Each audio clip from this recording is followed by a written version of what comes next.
হরি বল হরি বল। লক্ষ্য করো মা, একই অঙ্গে দুইয়ের পোশাক, দুইয়ে প্রকাশ, এক অঙ্গে রাধা কৃষ্ণ মিলিত শিশু নন্দন গৌর সুন্দর।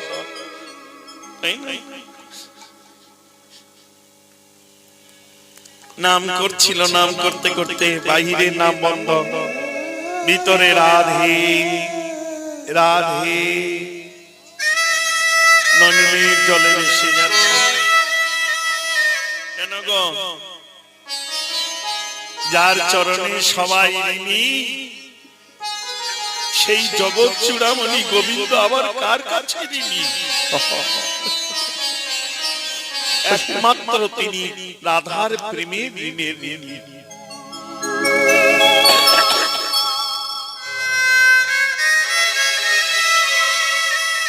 অন্তর কৃষ্ণ বহির গৌরা। আরো ভালো করে বলে দিই, গৌর সুন্দর দেখছো, ডান দিকটা হচ্ছে কৃষ্ণ, বাঁ দিকটা হচ্ছে রাধা।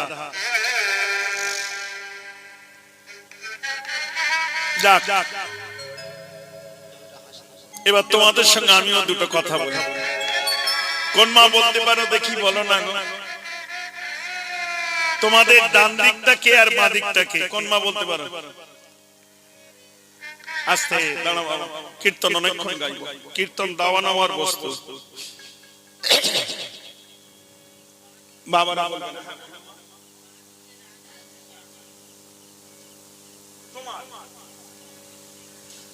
তুই তো ভাগ্যবান। হ্যাঁ হ্যাঁ, বাহ, এই জানি আবার তিন নাম্বারটা ওই, প্রথম নাম্বারটা বাঁ দিকে রাধা, ডান দিকে কৃষ্ণ, দু নাম্বারটা ডান দিকে কৃষ্ণ, তিন নাম্বারটা বাবা জানি। বেশ ঠিক আছে, তোমার হয়েছে মা, নাম্বার পরে দিচ্ছি। যে মা বলতে পারবে 101 টাকা দেবে। ভেবো না আমি নিতে এসেছি, কারণ আমার খরচা খুব কম, 3 টাকা বিলেটে কাজ হয়ে যাবে। আমার এইরকম কিছু থাকলে, যেমন এই দেখছো মা, এই যে ক্যাঁ ক্যাঁ করে বাজাচ্ছে, এই ঝুলঝুলটা দেখো, এই যে দেখছো না, 80 টাকা লাগে শুধু ওই ঝুলঝুলটা। আরো তো কত আছে মা, সব বলে লাভ নেই। যে মা বলতে পারবে 101 টাকা। কে বলতে পারবে? তোমাদের ডান দিকে কে, বাঁ দিকে কে?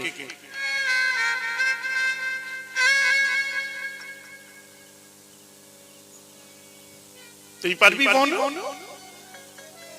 রাধে রাধে বলো। আসলে কি জানো মা, এসব শিক্ষাগুলো তো আমরা কাউকে দিইনি, রাগ করলে হবে না। সব কম্পিউটার তৈরি করতে চেয়েছি প্রত্যেক বাবা মায়েরা, জাগতিক শিক্ষা দিয়ে অর্থ উপার্জনে তাদের মত্ত করিয়ে দিয়েছি, কিন্তু আধ্যাত্মিক জগতে চরিত্রবান হওয়ার শিক্ষা কেউ তখনকার সমাজে এইসব বয়স্ক বাবারা কিছু পেয়েছিল কোথা থেকে? তখনকার দিনে ঠাকুমার কোলে শয়ন করত, ঠাকুমা গল্প করো না, আমি শুনবো আর ঘুমাবো, তুমি বলো। তা তখনকার বয়স্করা ঠাকুমারা এইসব গল্প তার সিরিয়ালে জানতো না। শূর্পণখা রামায়ণে কৌশল্যা মন্থরার কথাগুলো বলতো, আর ওই শুনতে শুনতে তারা ঘুমিয়ে পড়তো। এই জন্য কিছু কিছু তারা পেয়েছিল বাবা। প্রকৃত কৃষ্ণ নামের উৎপত্তি হয় পিতা মাতার চরণ থেকে, বলে যাচ্ছে মিলিয়ে নাও। কয়াদি যদি হরি কথা না শুনত, প্রহ্লাদ কোনদিন এত বড় হরি ভক্ত হতো না। রাক্ষস কুলে 1 লক্ষ পুত্র 100 লক্ষ নাতি যুদ্ধে নিধন হয়েছিল, কেউ রামের চরণ পায়নি, একজন পেয়েছিল। কে সে? তরুণ পাবে না, যার মা চোখের জলে প্রেম ভক্তি ভরে সর্ব অঙ্গে রাম নাম লিখে রাম মন্ত্র কর্ণে দিয়ে বলেছিল, ওরে তরুণী, একটা জীবনে মনে রাখবি, প্রাণ ছাড়বি কিন্তু নাম ছাড়বি না। এই নামই তোকে একদিন আমি তোর কাছে নিয়ে আসবে, তোকে কোথাও যেতে হবে না। মাতৃকৃপায় ভগবান দর্শন হয়েছিল, কিন্তু পিতৃকৃপা তখন পাইনি। রণক্ষেত্র গিয়ে যখন ধনুর্বাহনে টঙ্কার দিলে, ওদিকে রাম দূরে দাঁড়িয়ে, বিভীষণ দাঁড়িয়ে, বিভীষণের কাছে জিজ্ঞাসা করছে রামচন্দ্র, মিত্র, রাক্ষস কুলে এত বড় ভক্ত আমার আছে, আমি তো আগে জানতাম না। নাইবা আমার সীতা উদ্ধার থাক, কিন্তু এই ভক্তের সঙ্গে আমি যুদ্ধ করব কি করে, যার সর্বাঙ্গে রাম নাম লেখা। বিভীষণ চিন্তা করলো, ওর মা ওকে সাজিয়ে পাঠিয়ে দিয়েছে, কিন্তু আমি যদি না রামকে দেখাই, তাহলে ওই চরণ তো আমার পুত্র পাবে না। লক্ষ্য করো মা। হরে কৃষ্ণ, হরি বল, হরি বল। বিভীষণ ছলনা করে বলল, মিত্র তুমি কি জানো না, একদিন আমার রূপ ধারণ করে মহিরাবণ আমার রূপ ধারণ করে তোমাদের পাতালপুরে নিয়ে চলে গিয়েছিল। এরা হচ্ছে রাক্ষস জাতি, কত মায়া জানে। তো সামান্য এই রূপ দেখে তুমি ভুলে গেলে, অস্ত্র নাও, যুদ্ধ করো। রাম যখন বাণ মারে ক্রোধান্বিত হয়ে, ক্রোধ, আর তরুণী যখন বাণ মারে তখন প্রেম আর ভক্তি। দেখবে মা, ভক্তির কাছে, অনুরাগের কাছে সবাই একদিন হেরে যায়। প্রেম ভক্তির কাছে সবাই একদিন হার মানে। এই জন্য মীরাবাই বলেছিলেন, বিনা প্রেম সে নাহি মিলে নন্দলালা। জয় শ্রী রাধে। বিভীষণ লাস্টে ঐশিক বাণটা দেখিয়ে দিলেন। কোন শাস্ত্রে আছে ব্রহ্মবাণ, যেই দেখিয়ে দিল ওই বাণটি যখন ধনুকে যোজনা করলেন রামচন্দ্র, তখন এই তরুণী বুঝতে পেরেছিল মায়ের কৃপায় ভগবান দর্শন, এবার পিতার কৃপা হয়েছে, তাই আমার যাওয়ার সময় হয়েছে। মায়ের কথা মনে করে করে তীর ধনুক সব রেখে দিয়ে মৃত্তিকা উপরে বসে বসে নাম করতে লাগলো। মা বলেছিল, যখন সময় বুঝতে পারবি আর নেই, তখন একটা কথা বলি, বাবা সব ছেড়ে দিবি, কিন্তু নাম ছাড়বি না। এই নামকে আশ্রয় করে ঐশিক বাণ এসে শিরচ্ছেদ করলো। দেহতরিটা পড়ে তরকাচ্ছে, কিন্তু কাটা মুন্ডটা গড়াতে গড়াতে এদিকে বিভীষণ লুটিয়ে পড়লেন রামের চরণে। রামচন্দ্র দেখে বলল, মিত্র, এতদিন রাক্ষস কুলে যুদ্ধ করছি, এমন শোকাহত আমি কোনোদিন হইনি। কে যে প্রাণ ছাড়ছে কিন্তু নাম ছাড়ছে না? বিভীষণ বলল, মিত্র, আমার একমাত্র পিতা বলা ওর নাম তরুণী। বললার বিলম্ব করো না, চলো এখনই। রামচন্দ্র ছুটে এসে কাটা মুন্ডটা বুকে জড়িয়ে ধরলেন। তখনও শেষ সময়। বিভীষণ মুন্ড কাটা দেহটা, মানে তরিটা নিয়ে এসে রামের চরণে দিয়ে বললেন, মিত্র, এই দিয়ে দিলাম, আর যে আমার দেওয়ার কিছু নেই।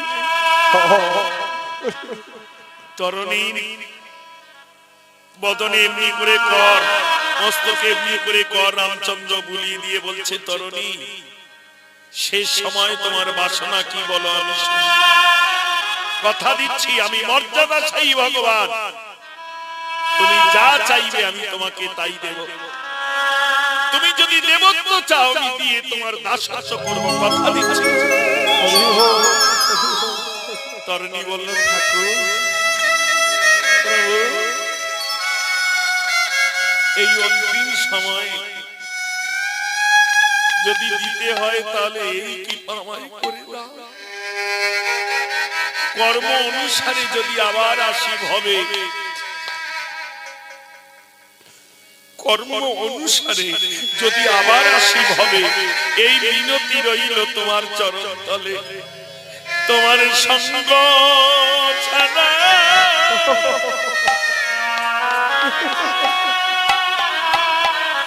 আমায় করো নাহি,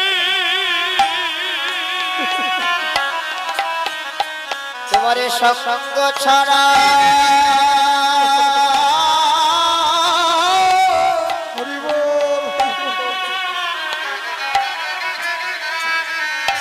আমার করোনা হে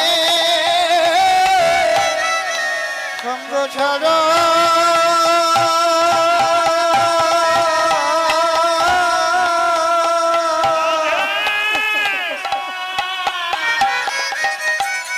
তারা করে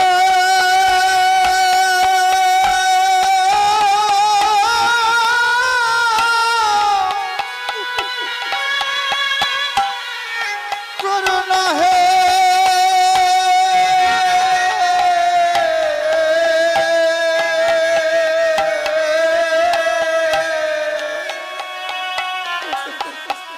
প্রভু এ জন্মে না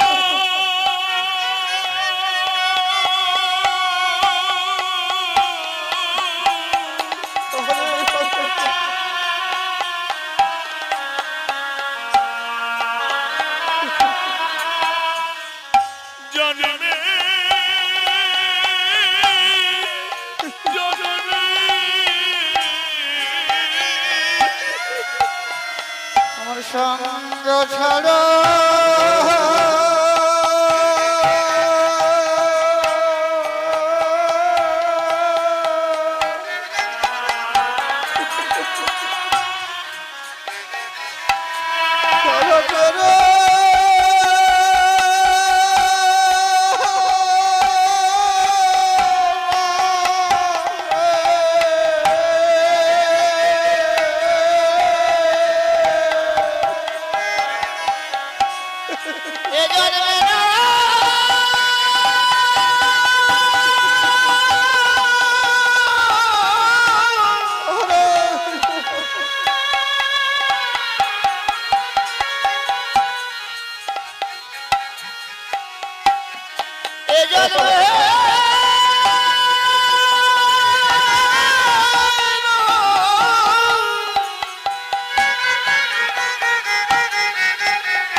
সঙ্গ পেতে হয় সাধু সঙ্গ, সাধু সঙ্গ সর্বশাস্ত্রে কয় লব মানে কিঞ্চিত, সাধু সঙ্গে ভজন শুদ্ধি হয়।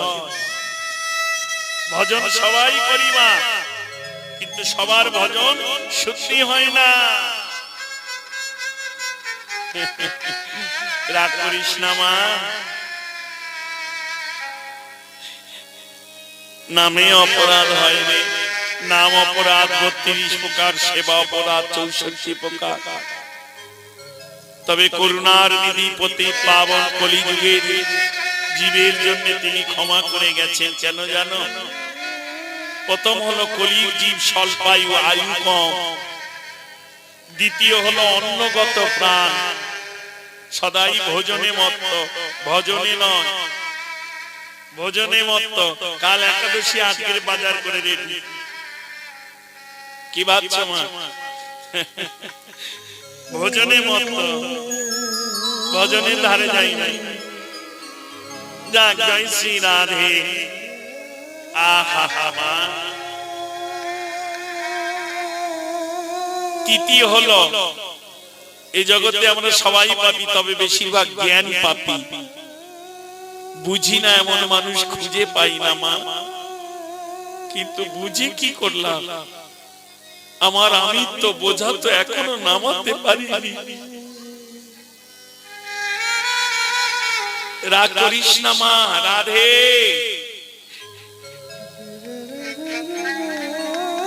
রামকৃষ্ণ পরমহংসদেব বলেছিলেন, ওরে বুঝবি যেদিন, খুঁজবি সেদিন, তবে জীবনে বড় বেলা হয়ে যাবে রে। এই বেলা না, এই বেলা। রাধে রাধে মা।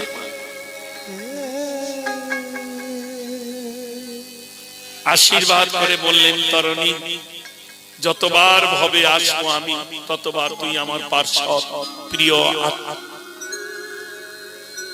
দাপর যুগে হয়েছিলেন শুভক, কলিতে হয়ে এসেছেন গৌরীদাস পণ্ডিত। হরে কৃষ্ণ মা। হরি বল, হরি বল। করে পাওয়ার নাম কৃপা, কৃপা চাইতে হবে না, তুমি কর্ম করো। গোবিন্দ দুহাত তুলে রয়েছে সর্বদাই কৃপা করার জন্য, চাইতে হবে না। রাধে রাধে, চাইতে হবে। তা মহা আহা। দ্বিতীয় গেল, তৃতীয় লোকে পঞ্চবৈশ্রী ধ্রুব গোবিন্দ পেয়েছে, কিন্তু মা যদি তাকে বলে না দিত। এগুলো মাতৃকুল বলে গেলাম। এবার পত্নী কুল দেখো। বিদুর নিত্য কৃষ্ণকে ডেকেছিল, সেবা দিল কে? বিদুরিনী। সেবাটা কি আবার দেখলে? শ্বাস ফেলে খোসা। খোসাটা কি?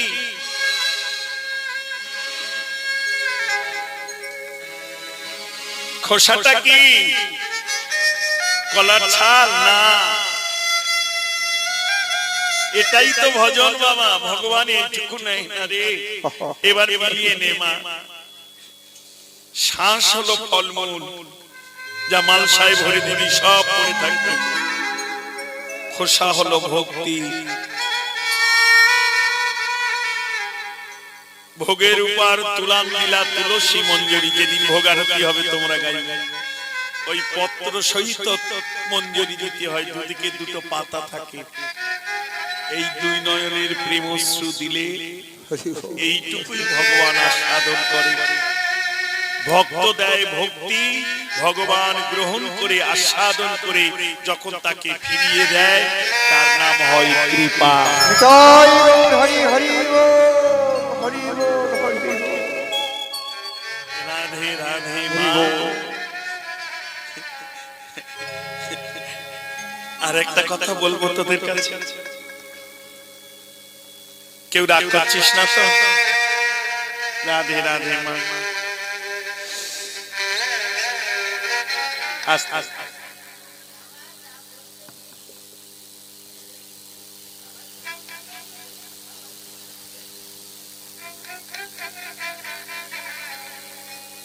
শুনে লাভ নেই মা, শুনে লাভ নেই। ওই জন্য বললাম না, অনেকে অনেক কিছু জানে কিন্তু যাজন করে কজন। তুমি জানো গুরুজনকে কুবাক্য বলতে নেই, কিন্তু দেখো বলা তো দূরে থাক, সময় পেলে সুযোগ পেলে তার হাত ধরে রাস্তায় নামিয়ে দিচ্ছে। এটাই কি মানুষের ধর্ম না কর্ম? ডাক করো না মা। আমাদের আশ্রমে জমি জায়গা কিচ্ছু নেই, মাদুকরি করে চলে, কিন্তু অগণিত ভক্ত গেলে অভুক্ত কেউ থাকে না, সবাই প্রসাদ পায়। আর তোমাদের এত কিছু আছে, বাড়িতে গেলেও দুপুর বেলা কুকুরের মতো তাদের তাড়িয়ে দাও। করবে না মা। শাস্ত্র মানে কি? শাস্ত্র মানে শাসন করা। আমাদের উপরে শাসন করছে কে? শাস্ত্র। শাস্ত্র মানে অধ্যয়ন করে জ্ঞান অর্জন করানো। শাস্ত্র আমাদের শাসন করে। তবে যারা মাথা পেতে শাস্ত্রকে ধরে, তাদের শাসন করে, সবাইকে শাসন করে না। হরি বল।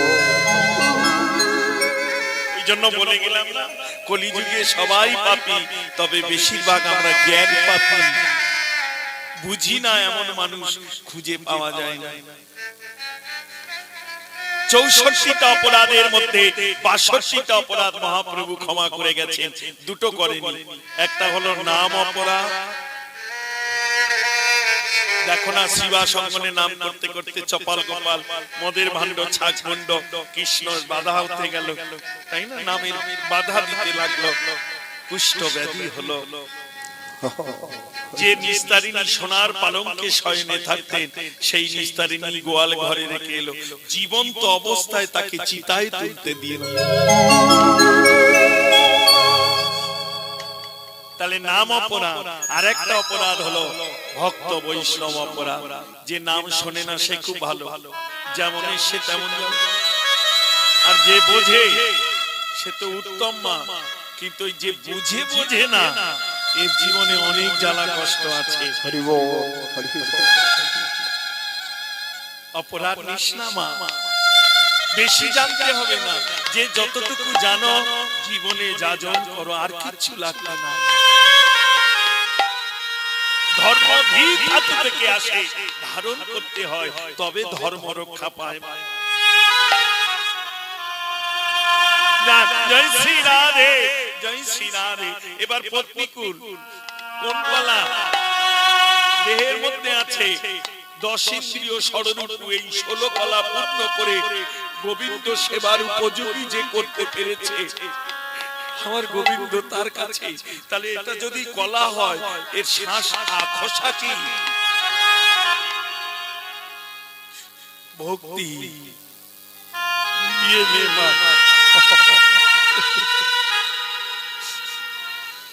কি ভাবছো, একই যে আপেল দিয়েছো হয়ে গেছে? আপেলটা কি তোমার না? দোকান থেকে এনেছি, দোকানদারে জিজ্ঞেস করো আপেল তোমার না, কোন চাষি, তাই না? তাহলে তোমার কি বলবে? টাকা আমার, টাকাও কি তোমার? তাই যদি হবে, তাহলে মোদি যেদিন বললো 500,000 বন্ধ, সেদিন কি হলো? হরি বল। এগুলো রাজ সম্পদ, তোমাকে ব্যবহার করতে দিয়েছে, কিন্তু ধ্বংস করতে পারবে না। ও তোমার নয় মা। তাহলে তোমার কি আছে যা গোবিন্দের চরণে নিবেদন করতে পারো? ভেবে দেখো। যে ধন পেলে গোবিন্দ সবকিছু ত্যাগ করেও সেই ভক্তির কাঙাল হয়ে থাকতে চায়। তোমার কি আছে? কাঙালের ঠাকুর তুমি, কাঙাল সাজায় আমার সাজায় এনেছো তব আঙিনায়, এনেছো তব আঙিনা। তুমিও কাঙালে আমিও কাঙালে, সমদুখী দুজনায়, সমদুখী দুজনা।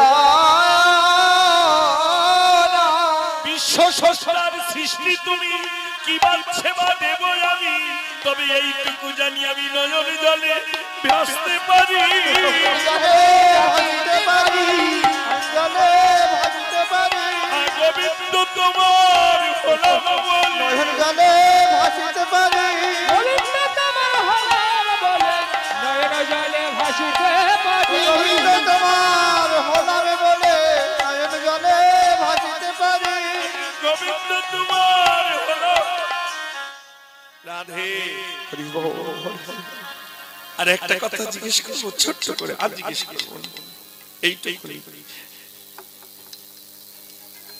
7 দিন পরে পর পর জামাই এলে কি জিজ্ঞাসা করো? দেখা হলে যাতে জামাই হয়েছে তারা অন্তত বলো। 7 দিন পরে পরে যদি কলকাতা থেকে জামাই আসে, দেখা মাত্র কি বল?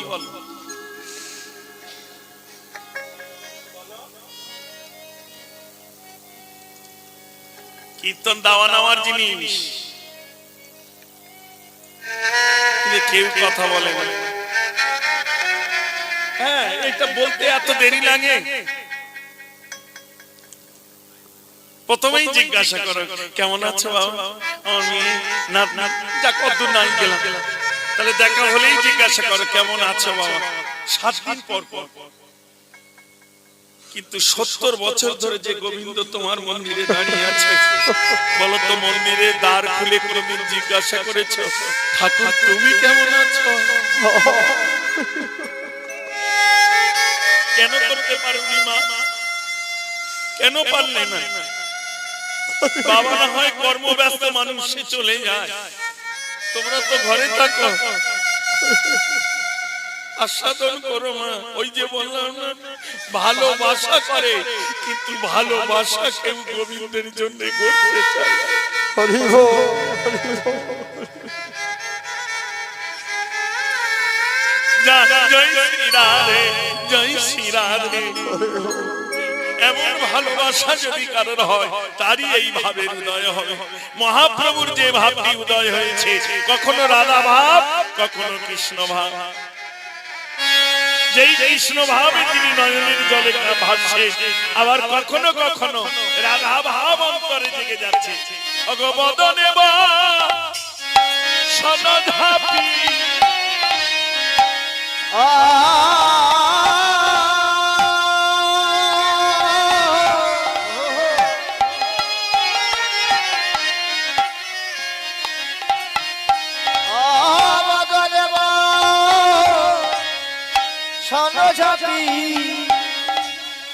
प्रभु रहे वाला भरे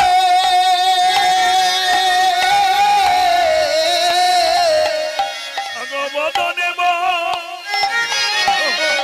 বসন ঝাপি প্রভু রহে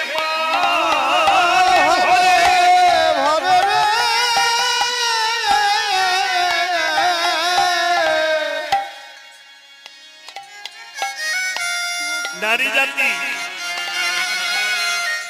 মান করবে, মান মান হয় প্রেমের বৃদ্ধির কারণ।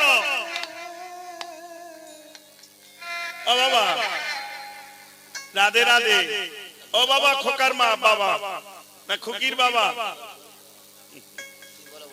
যাক যাক হবে, এগুলো কিছু করার নেই, তাই না? যেখানে হরিনাম সংকীর্তন থাকবে, তার আশপাশে তো কলিও ঘুরবে মা, কারণ আছে, শুনে রাখ। বাবা বলছিল, যাই হোক, এটা ওটা দিয়ে গাচ্ছিল, খুব ভালো লাগছিল। বলিকে যখন ত্রিপাদ ভূমি গোবিন্দ চেয়েছিলেন, বলি যখন দান করলেন, মিলিয়ে নাও, বাধা দিল কে? দৈত্য গুরু শুক্লাচার্য বাধা দিয়েছিলেন, বলি তুমি দিও না। কেন? বললো তুমি যাকে বালক ভাবছো, ওই যে ত্রিপাদ বালক বেশে এসেছিলেন গোবিন্দ, তুমি যাকে বালক ভাবছো, বালক নয়, ও তিলকপতি গোবিন্দ। দৈত্য গুরু শুক্লাচার্য যখন বাধা দিল, বলি বলল, গুরুদেব আপনি জানেন না আমি কোন বংশে জন্মেছি।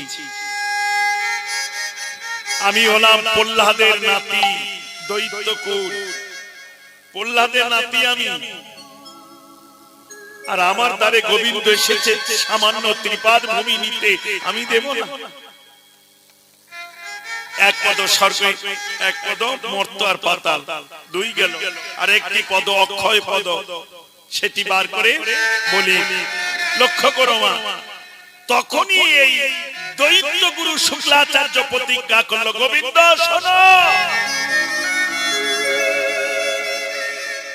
আগত কলি যুগে তুমিও যেমন নাম নিয়ে গুরু রূপে জগতে নেমে আসবে, তেমনি আমিও গুরু রূপে জগতে যাব।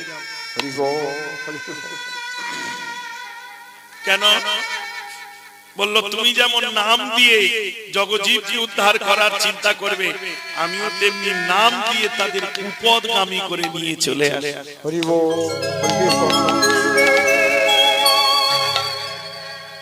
সাবধান, ওই জন্য কলিযুগে গুরু নিতে হয় চিনে, আর পয়সা নিতে হয় গুণে, তাহলে ঠকতে হয় না কোনো দিনে। সত্যি করে বল তোমার, তোরা তো এসিস, রাত অনেক হচ্ছে, সত্যি করে বল, ধানের চিটে যারা তারা উড়ে যাবে, ও চিন্তা করলে হবে। কোটিতে কোটি, 1 কোটি জনের মধ্যে একজন কৃষ্ণ ভক্ত হবে কিনা বলা যাবে না বাবা। ভক্ত বড় শক্ত জিনিস, সামান্য একটুখানি আঘাত পেলে নাম বন্ধ করে দিই। ঠাকুর তোমার এত সেবা করি, তোমার এত ডাকি, তুমি আমার এই কষ্ট দিলে। তাহলে বলতো মা প্রহ্লাদ কত কষ্ট পেয়েছিল।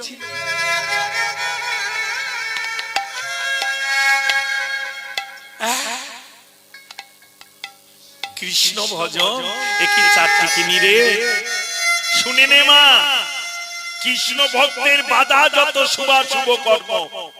গোবিন্দকে ভালোবেসে যদি জীবনে দুঃখ কষ্ট না পাও, জানবে গোবিন্দের সঙ্গে আমার ভালোবাসা হয়নি।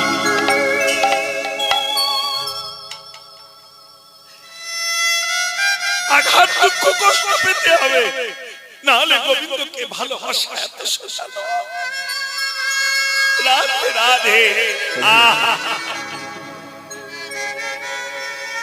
মহাপ্রভু রাধা ভাবে বিভোর হয়ে এমনি করে নিজের বসনটা উত্তরীয়টা এমনি করে ঢেকে দিলেন।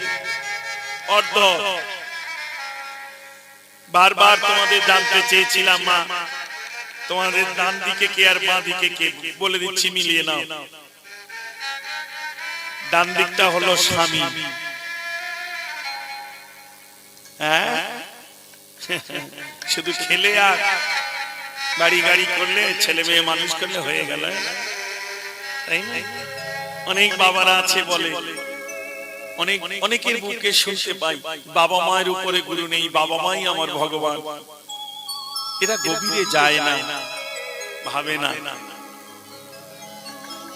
আচ্ছা বাবা মা আমাকে যে এনেছে, বাবা মা আমাকে পেল কোথায়? কোনদিন জানতে চেয়েছো? বাবা মাই যে ভগবান, তাহলে আমাকে সে পেল কোথায়? মা বলল বুকে রক্ত দুগ্ধ, রক্ত জল করে দুগ্ধ করে সন্তান মানুষ করেছি, এখন আমায় দেখে না। ও দুগ্ধ কি তোমার? খুব গভীরে আস্বাদন করো। রাধে রাধে মা। এবার মিলিয়ে নাও, ভগবান 5 অক্ষর, ভয় ভূমি, গয় গগন, বয় বাতাস, আকারে অগ্নি, দন্তে নৈনি। এই পঞ্চরস হচ্ছে নীর মানে জল, জল, অগ্নি মানে আগুন, আকাশ এই যে ব্রহ্মাণ্ডের উপরে যা দেখছো, তারা নক্ষত্র চন্দ্র সবই। তারপর কি? বয় বাতাস, গয় গগন আর ভয় ভূমি। এখান থেকে উৎপত্তি। যা কিছু শস্য ভোজন করছো, 40 কেজি গ্রহণ করলে 1 বিন্দু সূক্ষ্মাণু সৃষ্টি হয়। এই বাবা, তোমার মেয়েকে নিয়ে যাও।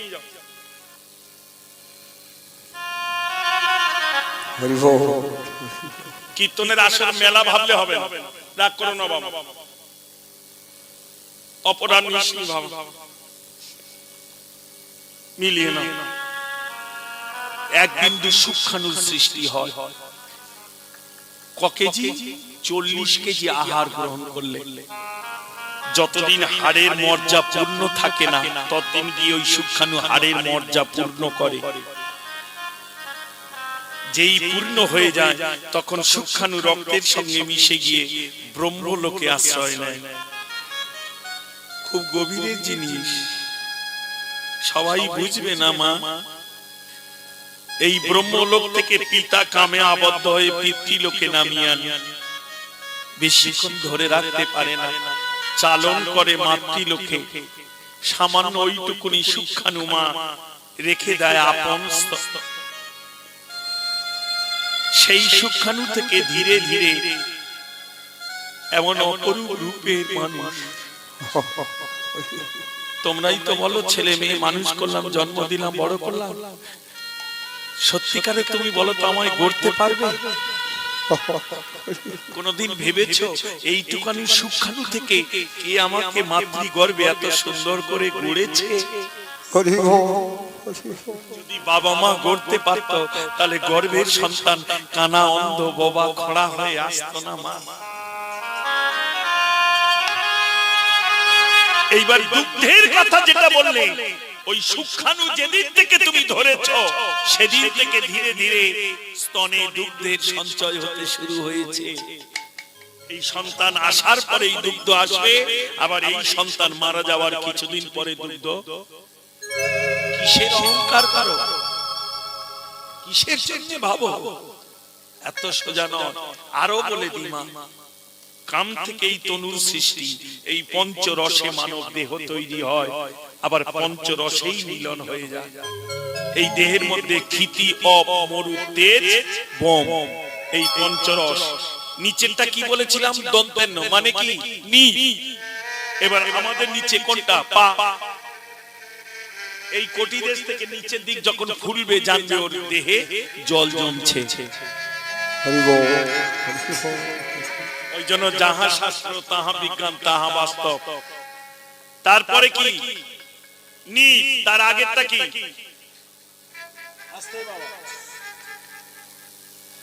বাবারা বলবে না, বলো। এই তো মা, এক্ষুনি যদি সিরিয়ালের গল্প করতাম তোরা আনন্দ পেয়ে কি গাইলি ছেলেটা, একদম ওসব কীর্তন নয় রে, রাগ করিস না মা। ভয় ভূমি, গয় গগন, বয় বাতাস, আকারে, আকার মানে ওই যে ডাঁড়িটা, আকারে অগ্নি। তাহলে এখান থেকে এটা জল, এর উপরে কি আছে? এখানটায় আগুন আছে, এখানে তাপ আছে বলে শরীরে তাপ আছে, না হলে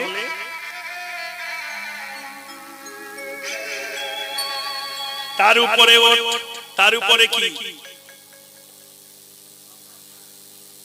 বাবারা বলিস না বাবা, কারণ এরাই এখন সর্বশ্রেষ্ঠ ধনী রে। লক্ষ্মীর ভান্ডার পাচ্ছে তো পাচ্ছেই, আবার ছানলেই পয়সা হচ্ছে। চুলের কেজি কত করে? এদের মতো খুঁজে পাওয়া যায় না বড় লোক ধনিয়া। হ্যাঁ, ওই দেখেছিস? রাগ করিস নি মা, যেই বাজে কথা বললাম সবাই হাসি, আনন্দ পাচ্ছিস। যে কথাই নাই হরি কথা, সেসব কথা বাজে কথা রে, রাগ করিস না মা। হরে কৃষ্ণ।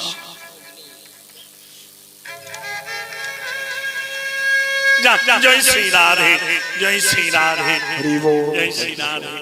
তারপর বাতাস, এখানে আগুন, এর উপরে কোন জায়গায়?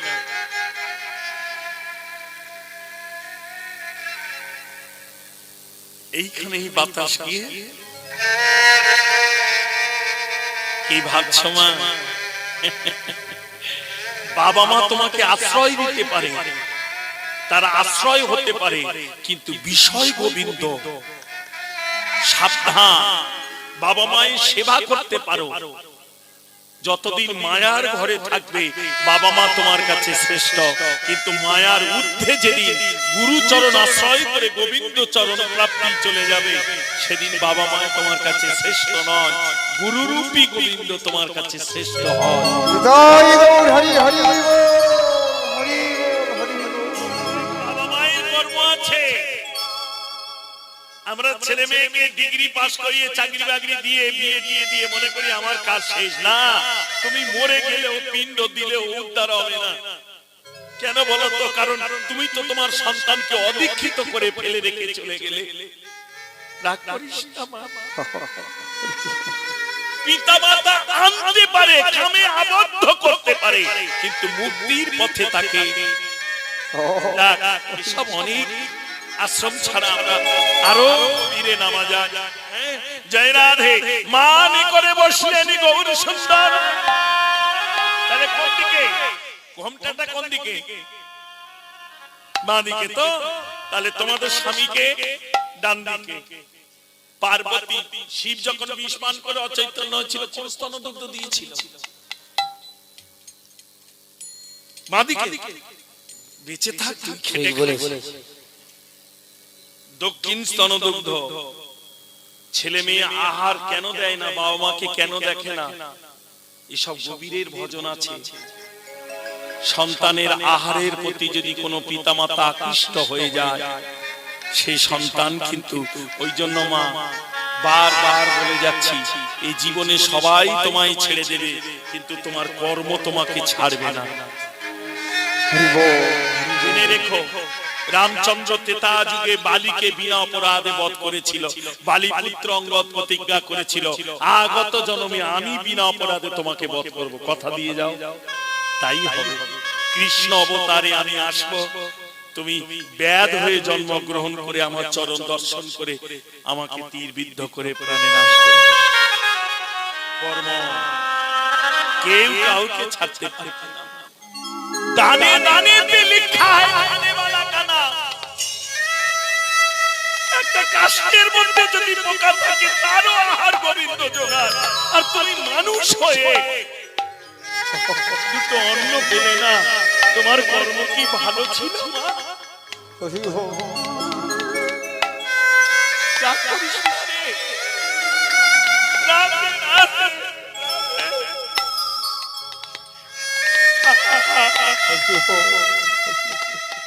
ডান দিকটা স্বামী, বাম দিকটা পুত্র। ধরা দেবীর ঘরে যখন গোবিন্দ বালক রূপে এসেছিলেন ব্রাহ্মণ সেজে, বাম পয়ধর বিক্রয় করে তার রজনীর তন্ডুল এনে অতিথিকে নারায়ণ জ্ঞানে রন্ধন করে সেবা দিয়েছিলেন। সেবা দেওয়ার পর জগৎপতিকে পুত্র রূপে বলে পেয়েছেন।